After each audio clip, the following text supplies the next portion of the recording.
ऐसा माहौल हो गया है देहरादून में, तो आई थिंक देहरादून की सब पब्लिक को, सारे सीनियर सिटीजन को, फीमेल औरतों को तो यहाँ से चला जाना चाहिए।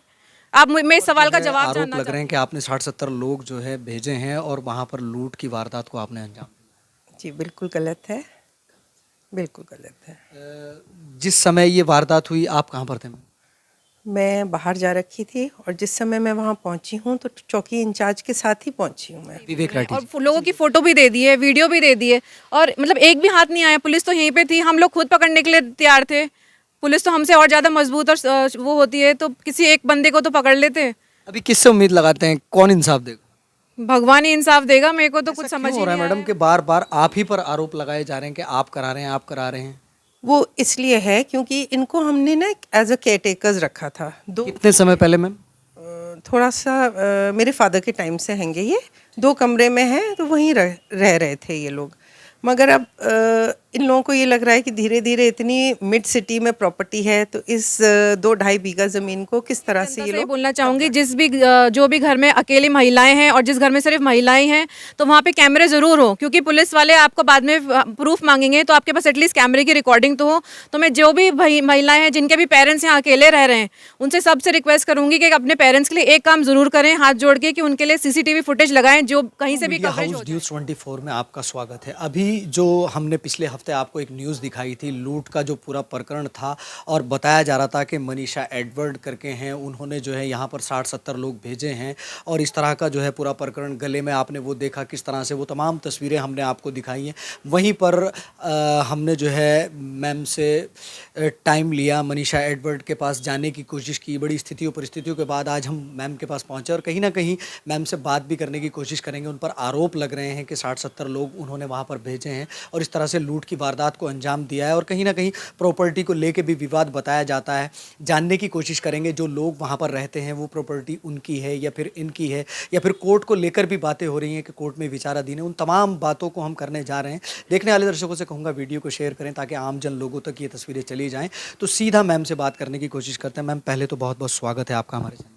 Thank you so much. Ma'am, आप पर जो है आरोप लग रहे हैं कि आपने 60-70 लोग जो है भेजे हैं और वहाँ पर लूट की वारदात को आपने अंजाम दिया। जी बिल्कुल गलत है, बिल्कुल गलत है।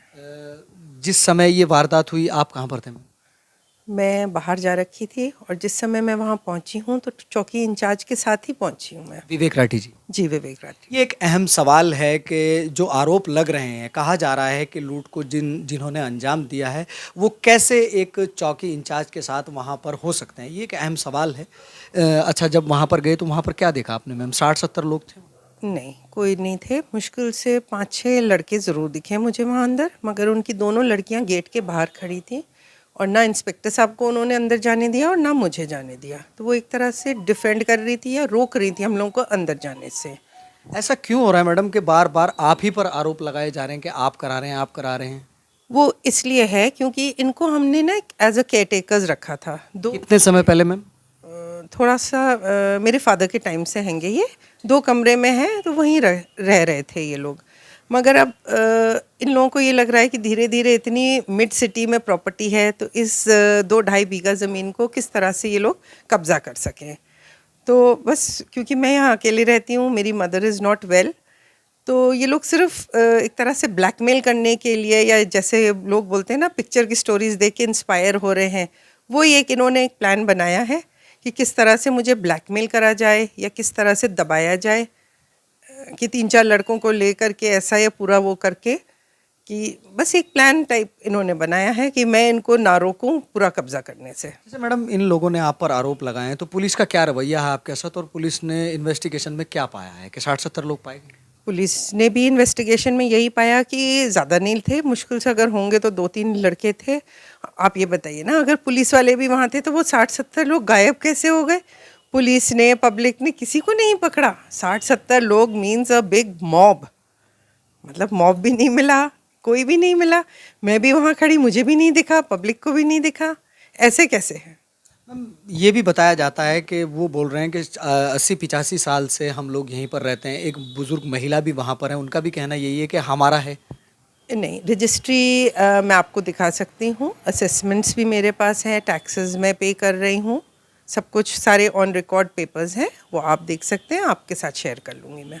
चलिए खैर आप बने रहें, हम वो तमाम तस्वीरें आपको दिखाएंगे जिसके अंदर जो है मैम के ऊपर आरोप प्रत्यारोप लगाए जा रहे थे और कहीं ना कहीं पुलिस ने इन्वेस्टिगेशन में जो चीज़ें पाई हैं, अभी कल एक बात निकल के आई थी कि उनका जो पर्स है वो मिला है जाखन से, और कहीं ना कहीं पुलिस जो है पूरे मामले को देख रही है और किसी भी हद तक जो है पहुंचने की कोशिश की जा रही है। लेकिन जो मैम हमारे साथ मौजूद हैं उन पर आरोप लगाया जा रहा था कि 60-70 लोग इन्होंने भेजे हैं, तो स्पष्ट आपने देखा कि मैडम का कहना ये है कि मैंने नहीं भेजे हैं, मेरे ऊपर आरोप लगाया जा रहा है। और मेन जो बात निकल के आई है वो है प्रॉपर्टी का, और ये भी बताया जा रहा है कि उन लोगों को केयर टेकर बताया जा रहा है कि वो लोग केयर टेकर हैं। और जो प्रॉपर्टी, ये देखने वाले दर्शकों की भी खैर समझ में आ जाएगा जब हम आपको वो तस्वीरें भी दिखाएंगे जिसके अंदर रजिस्ट्री भी है, हाउस टैक्स भी है, वो तमाम तस्वीरें हम आपसे साझा करेंगे। और कहीं ना कहीं देखने वाले दर्शकों से कहूँगा कि अवेयर रहें, अगर आप किसी को केयर टेकर रखते हैं तो कहीं ना कहीं ये प्रकरण आपके साथ भी हो सकता है। आप इसी तरह से हमारे साथ बने रहें, क्योंकि उत्तराखंड की भी एक मुहिम है, एक कानून है कि जिसकी जो प्रॉपर्टी है उसका मालिक वही रहता है। अगर कोई केयर टेकर है उसको वहाँ पर रखा जाता है, ना कि उसे मालिकाना हक दिलाया जाता है। और बहुत बड़ा मामला है, छोटा मामला नहीं है। तमाम पुलिस के आला अधिकारियों को पता है और तमाम प्रकरण आपके सामने। आप इसी तरह से हमारे साथ बने रहें, इस पूरे केस पर हमारी नज़र रहेगी और कहीं ना कहीं हम आपको तमाम वो अपडेट दिखाएंगे जो इस केस से रिलेटेड है। अब जो हमारे साथ इतना नाइंसाफ़ी हो रही है तो हम किससे गुहार लगाएं अब? ये हमारे चैनल पर चौथी वीडियो है जिसमें क्राइम होता है, और जब जिन लोगों के साथ क्रिमिनल एक्टिविटीज़ होती हैं वो लोग कहते हैं कि भगवान ही इंसाफ देगा। बड़ी चिंता का विषय और सोच का भी विषय है। जहां पर अब से पहले कहा जाता था कि पुलिस प्रशासन हमारा साथ देगा, वहां पर कहा जा रहा है कि भगवान हमारा साथ देगा। और उसी जनता से ये बोलना चाहूँगी, जो भी घर में अकेली महिलाएं हैं और जिस घर में सिर्फ महिलाएं हैं तो वहाँ पे कैमरे ज़रूर हो, क्योंकि पुलिस वाले आपको बाद में प्रूफ मांगेंगे तो आपके पास एटलीस्ट कैमरे की रिकॉर्डिंग तो हो। तो मैं जो भी महिलाएं हैं जिनके भी पेरेंट्स यहाँ अकेले रह रहे हैं उनसे सबसे रिक्वेस्ट करूँगी कि अपने पेरेंट्स के लिए एक काम ज़रूर करें, हाथ जोड़ के, कि उनके लिए CCTV फुटेज लगाएं जो कहीं से भी कवरेज हो जाए, ताकि वो अपने पेरेंट्स को तो बचा पाएं। उस दिन मैं अगर टाइम पे नहीं पहुंच पाती तो आज मेरे पेरेंट को मैं नहीं बचा पाती।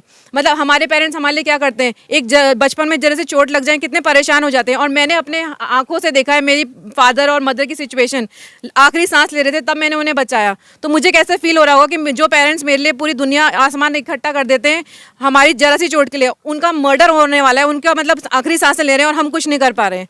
सो मेरी पुलिस प्रशासन से यही विनती है हाथ जोड़ के कि जल्द से जल्द इसके पीछे जिसका हाथ है, मैंने क्लियरली बता दिया है कौन लोग हैं, उनको पकड़ा जाए, और जो फोटोज मैंने दिए हैं उन गुंडों को पकड़ा जाए। और मुझे ये भी आशंका है जैसे सब कुछ प्लानिंग प्लॉटिंग के साथ हुआ गया, मेरे शॉप में हॉट बाइट्स में फेक कस्टमर्स बैठाए गए, घर में मम्मी को यहाँ पे गेट पे फेक कस्टमर्स, फेक लोग भेजे गए ताकि मम्मी ने जैसे गेट खोला, मतलब दोनों की टाइमिंग से बिल्कुल मैच हुई, सब कुछ प्लानिंग प्लॉटिंग के साथ हुआ है। तो मुझे आगे भी आशंका है कि हमारे परिवार के सदस्य को किसी भी कॉन्स्पिरेसी में शिकार बना सकते हैं, क्योंकि जब इतना इनका जोर चल रहा है, प्रॉपर टाइमिंग, मेन सिटी में, हमारा घर इतनी दूर नहीं है, कांग्रेस भवन से आप देखिए मात्र 2 मिनट का भी रास्ता नहीं है, इतनी मेन सिटी में हमारा घर है, और ये वारदात हो जाती है फिर भी कोई अभी तक एक्शन नहीं हो रहा है। तो मुझे पूरा शंका है कि आगे भी कुछ ऐसा हरकत हो सकती है कि ये लोग हमें किसी न किसी कांड में फंसाएंगे। इस तरह की वारदातों को अंजाम दे रहे हैं उनको किनका संरक्षण है। और कहीं ना कहीं देखने वाली जनता से भी कहना चाहूँगा कि वीडियो को शेयर करें और कमेंट ज़रूर करें। क्या गरीब आदमी अब सिर्फ कैमरे लगाकर अपनी सुरक्षा करेगा? पुलिस गरीबों के लिए नहीं है। देखते हैं इस मामले में क्या होता है और कब तक होता है। चाहूँगी कि जहाँ से मेरी रोजी रोजी चलती है, मेरे फादर हॉट बाइट्स इतने सालों से चला रहे हैं, उस शॉप पे भी गुंडों ने ताला लगा दिया गया है, किसके कहने पे लगाया गया। और हम दोनों बहनें वर्किंग हैं, हम दोनों घर में डर के मारे जा ही नहीं रहे अपने जॉब पे, तो हम लोग खाना कैसे खाएंगे? हमारे पास इनकम कहाँ से आएगी? जब ऐसा माहौल हो गया है देहरादून में, तो आई थिंक देहरादून की सब पब्लिक को, सारे सीनियर सिटीजन को, फीमेल औरतों को तो यहाँ से चला जाना चाहिए। आप, मैं इस सवाल का जवाब जानना चाहती हूँ कि हम लोग, ये एक सवाल है जनता के लिए। और कहीं ना कहीं देखने वाले जो दर्शक हैं वो कमेंट ज़रूर कीजिएगा कि जो लोग अकेले रहते हैं उनकी सेविंग क्या है और किस तरह से वो जी सकते हैं। यहाँ से जाने की बातें हो रही हैं कि हम देहरादून से चले जाएं, तो ये तमाम प्रकरण आपके सामने, आप वीडियो को शेयर कीजिएगा। कैमरामैन सारुल के साथ सलमान अली की रिपोर्ट।